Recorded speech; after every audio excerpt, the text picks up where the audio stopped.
नमस्कार. तर आज आपण मस्त असा थंडगार आणि दाटसर आमरस तयार करणार आहोत. आता तुम्ही म्हणाल आमरस कोणाला येत नाही, आमरस बनवणं खूप सोपं आहे आणि बहुतेक जणांना येतं सुद्धा. पण आज आपण लाईट किंवा मिक्सरचा वापर न करता झटपट आमरस कसा बनवायचा ते पाहणार आहोत आणि त्याचसोबत आमरस काळा पडू नये यासाठी मी इथं काही टिप्स सांगितलेल्या आहेत, त्यामुळे व्हिडिओ शेवटपर्यंत बघा. आपण आमरस बनवण्यासाठी लाईट किंवा मिक्सरचा वापर केलेला नाही तरी देखील अजिबात गाठी न राहणाऱ्या आणि एकदम ओरिजिनल चवीचा आमरस तयार करणार आहोत. चला तर मग पटकन आपण इथं रेसिपीला सुरुवात करूयात. नमस्कार, मी पल्लवी. माझ्या यूट्यूब चॅनलमध्ये खूप खूप स्वागत आहे. तर आमरस बनवण्यासाठी इथं मी अर्धा किलो आंबे घेतलेले आहेत आणि हा मी इथं केशर आंबा घेतलेला आहे. आता चांगला आंबा कसा ओळखायचा त्याची माहिती मी थोडक्यात सांगते. तर आंबा घेताना सुरुवातीला त्याचा वास घेऊन बघायचा, त्यावरूनच आंब्याची गोडी किती आहे ते कळतं. त्याचसोबत आंब्याच्या देठावरून ओळखायला येतं की आंबा कितपत ताजा किंवा जुना आहे. आणि आंबा घेताना तो दबणारा किंवा पिलपिला नसावा, नाहीतर मग आंबा आतमध्ये खराब असू शकतो. आणि त्याचसोबत आंबा चांगला टणक आणि पूर्ण पिकलेला असावा. आता या आंब्यामध्ये आपल्याला फ्रीजमधलं थंडगार पाणी घालायचं आहे, त्यामुळे आंब्याचा रस देखील चांगला थंड होतो. आंबा जर मऊ असेल तर तो देखील थोडासा टणक होतो आणि आपल्याला त्याची साल पटकन काढता येतात. आणि त्यासोबतच आंबा उष्ण असल्यामुळे तो थंड पाण्याने जर आपण धुवून घेतला तर तो बाधत नाही. आणि 15 ते 20 मिनिट हा आंबा आपण असाच बाजूला थंड पाण्यामध्ये ठेवून देऊयात. तर 15 ते 20 मिनिट इथे झालेली आहेत. तर आंबा आपण चेक करूयात. तर हे बघा, थंड पाण्यामध्ये हा आंबा ठेवल्यामुळे चांगला कडक झालेला आहे. आता हे दोन्ही आंबे आपल्याला चांगले कॉटनच्या कपड्याने पुसून चांगले इथं कोरडे करून घ्यायचे. तर पहा, आंबा देखील आपण इथं चांगला धुवून घेतलेला आहे.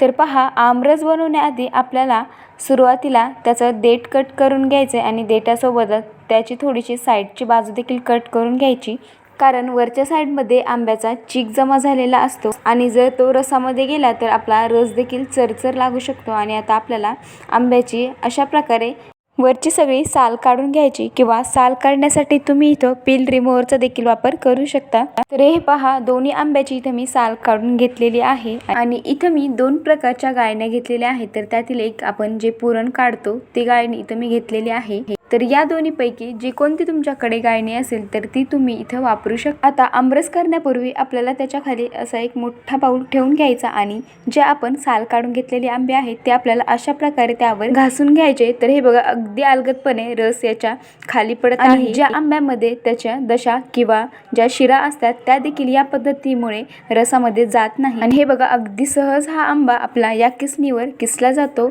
अगदी कोणतीच मेहनत किंवा कष्ट न घेता अगदी गुठळा नसलेला आपला आमरस तयार होतो. तर हे पहा, आंबा किसल्यानंतर अजिबात आंब्याला कुठेही गर राहिलेला नाही. अगदी एकूण एक सगळा गर आपल्या भांड्यामध्ये पडलेला आहे.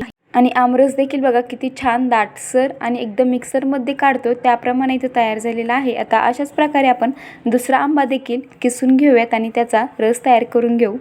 तर हे पहा, दोन्ही आंब्याचा इथे मी रस काढून घेतलेला आहे. तर हा रस आपला इथं तयार झालेला आहे. आता हे 2 मिनिट बाजूला ठेवूयात आणि ज्या कोय आपण किसून घेतलेली आहे ती आपल्याला एका भांड्यामध्ये काढायची आणि त्यामध्ये आपण थोडंसं पाणी टाकून ह्या कोय आपण हाताने धुवून घेणार आहोत. त्यामुळे यामध्ये जरी काही रस राहिला असेल तर तो पूर्णपणे निघून येईल.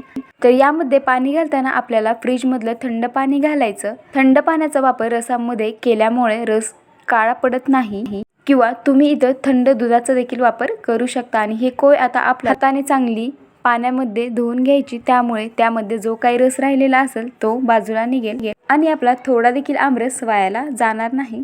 तर हे बघा, कोय चांगली पिळून मी हा रस इथं बाजूला काढून घेतलेला आहे. आता हा रस देखील आपल्याला पहिल्या रसामध्ये घालायचा आहे, पण हा देखील घालताना आपल्याला गाळणीमध्ये गाळूनच घालायचा, म्हणजे जरी काही त्यामध्ये शिरा वगैरे आलेल्या असतील तरी त्या देखील वरच्या बाजूला राहतील.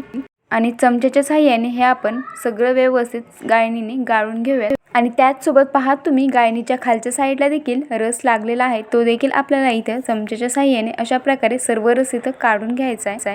तर पहा, लाईट किंवा मिक्सरचा वापर न करता आपण अगदी घरच्या आणि सोप्या पद्धतीने हा आमरस तयार केलेला आहे. आता यामध्ये आपल्याला साखर घालायची आहे. तर आंब्याची गोडी किती आहे त्यानुसार तुम्ही यामध्ये साखर कमी अधिक करू शकता. तर इथे मी 2 टेबलस्पून साखर घातलेली आहे, किंवा तुम्ही इथे पिठी साखरेचा देखील वापर करू शकता.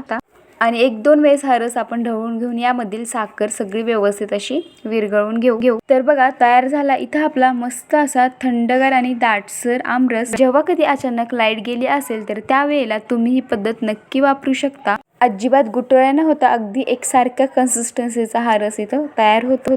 आता आम्ही ज्या वेळेला लहान होतो तर त्यावेळेला रस काळा पडू नये यासाठी आजी अशा प्रकारे त्या रसामध्ये कोय घालून ठेवायची. अशी कोय घालून ठेवली की रस लवकर काळा पडत नाही. आणि दुसरी गोष्ट, रस तयार करताना त्यामध्ये आपल्याला थंड पाणीच वापरायचं. थंड पाणी वापरल्यामुळे देखील रस लवकर काळा पडत नाही. तर अशा प्रकारे तुम्ही घरच्या घरी लाईट मिक्सरचा वापर न करता ओरिजिनल चवीचा आमरस नक्की करून पहा. आणि इथे मी आमरस काळा पडू नये यासाठी सांगितलेल्या 2 ट्रिक नक्की वापरा. किंवा तुम्ही जर याआधी ह्या ट्रिक वापरल्या असतील तर मला कमेंटमध्ये जरूर सांगा. किंवा आमरस काळा पडू नये यासाठी तुमच्याकडे कोणती एखादी ट्रिक असेल तर ती देखील मला कमेंटमध्ये जरूर कळवा. रेसिपी आवडली तर रेसिपीला एक लाईक जरूर करा आणि चॅनलवर जर नवीन असाल तर चॅनलला सबस्क्राईब करा. लवकरच भेटूत अशीच एक छान आणि मस्त रेसिपी घेऊन. तोपर्यंत धन्यवाद.